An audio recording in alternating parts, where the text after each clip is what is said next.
नमस्कार दोस्तों, आप देख रहे हैं जीके संसार और चलिए फिर से लगाते हैं टेस्ट को। और इस टेस्ट के अंतर्गत आपको 10 स्टैटिक जीके दिया जाएगा, जिसमें से आपको 6 प्रश्न के सही आंसर देने हैं, जिसके बाद आप इस टेस्ट को क्वालिफाई कर लेंगे। तो चलिए बढ़ते हैं सेशन की तरफ और पहले क्वेश्चन को देखते हैं। निम्नलिखित में से किस देश की सीमा काले सागर से नहीं लगती है, ब्लैक सी से नहीं लगता है? ऑप्शंस हैं जॉर्जिया, बेलारूस, बुल्गारिया या फिर तुर्की। तो जो आपको लगता है सही नोट कर लीजिए अपनी नोटबुक में, और जब मैं आंसर बताऊं तो अपने आंसर को मैच कीजिएगा। देखिएगा क्या आपने सही आंसर को नोट किया है नहीं।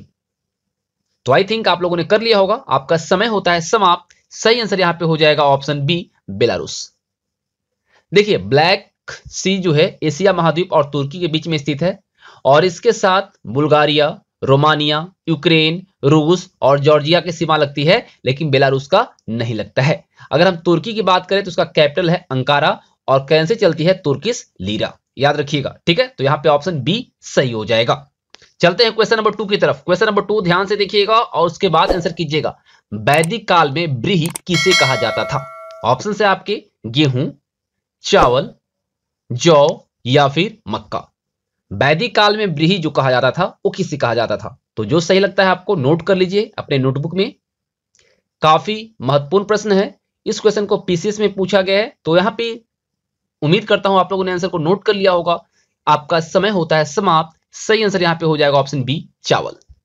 वैदिक काल में गेहूं को गोधूम और चावल को ब्रीही कहा जाता था। याद रखिए, गेहूं को क्या कहा जाता था? गेहूं को गोधूम और चावल को ब्रीही। तो यहां पे सही आंसर हो जाएगा ऑप्शन बी। चलिए, उम्मीद करता हूं सही आंसर आप लोगों ने दिया होगा। क्वेश्चन नंबर 3 आपकी स्क्रीन पर ये रहा। तुरियल जल विद्युत परियोजना किस राज्य में स्थित है? ऑप्शन है आपके मिजोरम, असम, मणिपुर या फिर अरुणाचल प्रदेश। तो जो लगता है आपको सही जल्दी से आप नोट कर लीजिए अपने नोटबुक में। तो फ्रेंड्स, आई थिंक आप लोगों ने आंसर को नोट कर लिया होगा। आपका समय होता है समाप्त। सही आंसर यहां पे हो जाएगा ऑप्शन ए, मिजोरम। देखिए, तुरियल जल विद्युत परियोजना जो है मिजोरम में कोलासिब में स्थित है। इसका उद्घाटन हुआ था 16 दिसंबर 2017 को प्रधानमंत्री नरेंद्र मोदी के द्वारा किया गया था। ठीक है, आपको मैं बताना चाहूंगा मिजोरम के पहले मणिपुर के बारे में। तो मणिपुर क्या है? भारत का एक पूर्वोत्तर राज्य है, और इसकी जो राजधानी है कहां पे? इम्फाल में है। और मणिपुर के जो पड़ोसी राज्य हैं वो है उत्तर में नागालैंड, दक्षिण में मिजोरम, पश्चिम में असम और पूर्व में इसकी जो सीमा है म्यांमार से लगती है। देखिए, अगर हम बात करें यहाँ के जो मूल निवासी होते हैं उसको मेइती जनजाति कहा जाता है। ठीक है, मेइती जनजाति के लोग यहाँ के मूल निवासी हैं, जो यहाँ के घाटी क्षेत्र में रहते हैं, और इनकी भाषा जो है वो मेइतिलोन कहलाता है। इसे मणिपुरी भाषा भी कहा जाता है। और ये जो भाषा है 1992 में भारत के संविधान की 8वीं सूची में जोड़ा गया है, ये आपको पता है, और इसे राष्ट्रीय दर्जा भी मिल गया। ठीक है, तो और यहाँ एक चीज याद रखिएगा कि यहाँ के जो पर्वतीय क्षेत्र में जो लोग रहते हैं वो नागा और कुकी जनजाति के लोग रहते हैं। अब हम बात करते हैं मिजोरम का। तो मिजोरम क्या है? एक पर्वतीय प्रदेश है। फरवरी 1987 में यह भारत का 23वां राज्य बना था, और 1972 में केंद्र शासित प्रदेश बनने से पहले यह क्या था? असम का एक जिला था। ठीक है, असम का एक जिला था, उसके बाद केंद्र शासित प्रदेश बना, और उसके बाद ये 1987 में यानी 1987 में मिजोरम क्या है? एक राज्य बना, और भी 23वां राज्य। ठीक है, मिजोरम का कैपिटल जो है आइजोल है। सबसे बड़ा शहर भी आइजोल है। जनसंख्या यहाँ पे तकरीबन 11 लाख के आसपास है। ठीक है, याद रखिएगा इस चीज को। और मैं आपको बता दूं कि घनत्व की अगर बात करें तो 52 किलोमीटर पर स्क्वायर यहाँ पे है, और क्षेत्रफल है 21,081 किलोमीटर स्क्वायर। यहाँ पर नंबर ऑफ डिस्ट्रिक्ट की बात करते हैं तो 8 है मिजोरम में, और राजभाषा है मिजो, अंग्रेजी और हिंदी। ठीक है, सरकार की अगर बात करें तो वर्तमान में जो यहाँ पे मुख्यमंत्री हैं जोरामथंगा, जो कि मिजो नेशनल फ्रंट के हैं। यहाँ पे विधानसभा की सीट 40 है, राज्यसभा की 1 और लोकसभा की 1। यहाँ पे जो याद रखनी है आपको वो रखनी है कि यहाँ का जो हाईकोर्ट है वो गुवाहाटी उच्च न्यायालय के अंतर्गत आता है, और आइजोल खंडपीठ है, वहां पे इसका कार्य निष्पादन होता है। तो यहाँ पे ऑप्शन ए जो है सही है। ठीक है, आई थिंक आप लोगों ने सही आंसर को यहाँ पे चूज भी किया होगा। क्वेश्चन नंबर 4 देखिए, काफी महत्वपूर्ण प्रश्न है कि भारत का पहला नगर निगम कौन सा है? चलिए, ऑप्शन है बॉम्बे, कोलकाता, मद्रास, इनमें से कोई नहीं। तो आपको पता है कोलकाता को पहले कलकत्ता कहा जाता था, है ना? तो सबसे पुराना नगर निगम कौन सा है? तो यहाँ पे सही आंसर जल्दी से नोट कर लीजिए, और उम्मीद करता हूं आप लोगों ने नोट कर लिया होगा। आपका समय होता है समाप्त। सही आंसर यहाँ पे हो जाएगा मद्रास। मद्रास नगर निगम भारत की सबसे पुरानी नगर निगम है। इसकी स्थापना हुई थी 1687 में। कब हुआ था? 1687 में। इसके बाद ही कोलकाता और बॉम्बे का हुआ है। तो यहाँ पे ऑप्शन सी बिल्कुल करेक्ट है। अपने आंसर को मैच कर लीजिए। सही है तो सही का निशान लगा लीजिए सामने में, गलत है तो गलत का। चलिए क्वेश्चन नंबर 5 देखिए और आंसर कीजिए। ये रहा आपके स्क्रीन पर। घरेलू हिंसा से महिला संरक्षण अधिनियम कब पारित हुआ? चलिए आंसर कीजिए। ऑप्शन है आपके 2005, 2007, 2011 या 2013। क्या होगा यहाँ पे सही जवाब? घरेलू हिंसा से महिला संरक्षण अधिनियम 2005 में लागू हुआ था। ठीक है, कब हुआ था? 2005 में पारित हुआ था, याद रखिएगा। ऑप्शन यहाँ पे ये सही है। और ये जो अधिनियम है महिला और बाल विकास मंत्रालय द्वारा 2006 में लागू किया गया था। पारित कब हुआ था? 2005 में, और लागू किया गया था इसे 2006 में। ठीक है, किसके द्वारा? महिला और बाल विकास मंत्रालय के द्वारा। तो आई थिंक आप लोगों ने सही आंसर को गेस किया होगा। क्वेश्चन नंबर 6 देखिए और आंसर कीजिए। महाद सत्याग्रह का नेतृत्व किसने किया था? ऑप्शन है आपके महात्मा गांधी, आचार्य विनोबा भावे, डॉक्टर वी.आर. अंबेडकर या फिर बाल गंगाधर तिलक।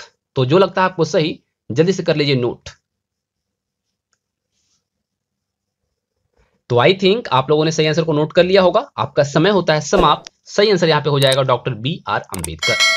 महासत्याग्रह का जो नेतृत्व है वह वी.आर. अंबेडकर ने 20 मार्च 1927 को किया था।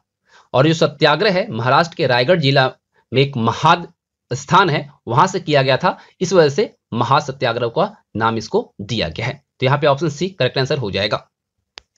क्वेश्चन नंबर 7 ध्यान से देखिए और आंसर कीजिए। एस विजयलक्ष्मी किस खेल से संबंधित है?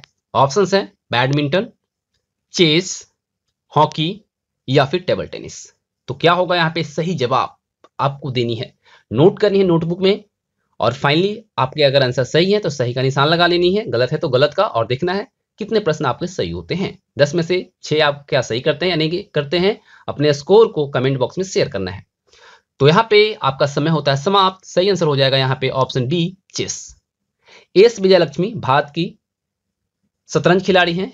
और याद रखिएगा भारत की पहली महिला ग्रैंड मास्टर हैं शतरंज की। वो है कौन? एस विजयलक्ष्मी। तो यहाँ पे ऑप्शन बी करेक्ट आंसर हो जाएगा। तो मैच कर लीजिए अपने आंसर को। नेक्स्ट क्वेश्चन, क्वेश्चन नंबर 8 ये रहा आपके स्क्रीन पर। दक्षिण तलपट्टी द्वीप नामक क्षेत्र को लेकर किन 2 देशों के बीच विवाद है? ऑप्शंस आपके हैं भारत श्रीलंका, भारत बांग्लादेश, भारत म्यांमार या भारत पाकिस्तान। किन 2 देशों के बीच विवाद है दक्षिण तलपट्टी द्वीप को लेकर? तो जो आपको लगता है सही कर लीजिए नोट। तो आई थिंक आप लोगों ने सोच भी लिया होगा आंसर को और लिख भी लिया होगा। तो यहाँ पे सही आंसर जो होगा वो होगा ऑप्शन बी भारत और बांग्लादेश। दक्षिण तलपट्टी द्वीप जो है बंगाल की खाड़ी में स्थित है। और ये जो द्वीप है 1970 में भोला चक्रवात जो आया था उसके कारण उत्पन्न हुआ था। और ये 2 देशों का जो विवाद है वो है भारत और बांग्लादेश का। तो यहाँ पे ऑप्शन बी करेक्ट आंसर हो जाएगा। तो आई विश आप लोगों ने सही आंसर को यहाँ से टिक भी किया होगा। चलते हैं क्वेश्चन नंबर 9 पे। ये रहा आपके स्क्रीन पर क्वेश्चन नंबर 9। भारत के संप्रभु लोकतांत्रिक गणराज्य में जो सर्वोच्च न्यायालय की स्थापना हुई वह कितने दिनों में हुई थी? 5 दिन, 3 दिन, 2 दिन या 7 दिन। मतलब कि हमारा जो गणराज्य बना, हमारा देश गणतंत्र बना, उसके कितने दिन बाद सर्वोच्च न्यायालय अस्तित्व में आया? तो आई थिंक आप सबको इसका आंसर बहुत इजीली पता होगा और आप लोग सही आंसर भी देंगे। तो उम्मीद करता हूं आप सभी ने नोट कर लिया होगा। आपका समय होता है समाप्त। सही आंसर यहाँ पे हो जाएगा 2 दिन। जैसा कि आप सब जानते हैं कि हमारे देश में जो सुप्रीम कोर्ट है यानी सर्वोच्च न्यायालय है, इसकी स्थापना 28 जनवरी 1950 को हुई थी। और हमारा संविधान कब लागू हुआ था? 26 जनवरी 1950 को, यानी 2 दिन बाद। और अगर वर्तमान में एट अ टाइम जो आपका सुप्रीम कोर्ट का जो बिल्डिंग है वो काम कर रहा है 1958 से। ठीक है, याद रखिएगा। ठीक है, तो यहाँ पे ऑप्शन सी करेक्ट हो जाएगा। क्वेश्चन नंबर 10 देखते हैं। क्वेश्चन नंबर 10 क्या कह रहा है? उमियाम झील या बारापानी झील किस प्रदेश में है? आपके ऑप्शंस रहे अरुणाचल प्रदेश, मेघालय, त्रिपुरा या फिर सिक्किम। क्या होगा आपके अकॉर्डिंग सही? इसको आपको नोट कर लेनी है। तो आई थिंक आप लोग इसका आंसर कर लेंगे और नोट भी कर लिए होंगे। तो आपका समय होता है समाप्त। सही आंसर यहाँ पे हो जाएगा मेघालय। अपने आंसर को मैच कीजिए। क्या आपने सही आंसर को चूज किया है? नहीं। उमियाम झील मेघालय की राजधानी शिलोंग से 15 किलोमीटर नॉर्थ में स्थित है, यानी उत्तर में स्थित एक झील है। और याद रखिएगा ये जो झील है उमियाम नदी के जल को रोककर बनाया गया है और एक आर्टिफिशियल झील है। इसके एक छोर पर बिजली घर है जो कि उसके बिजली को नगर में आपूर्ति की जाती है। वहां जो टाउन है उसको बिजली सप्लाई की जाती है। उम्मीद करता हूं आप सबको सेशन पसंद आया होगा। तो वीडियो को लाइक और अपने दोस्तों के साथ शेयर जरूर कीजिएगा।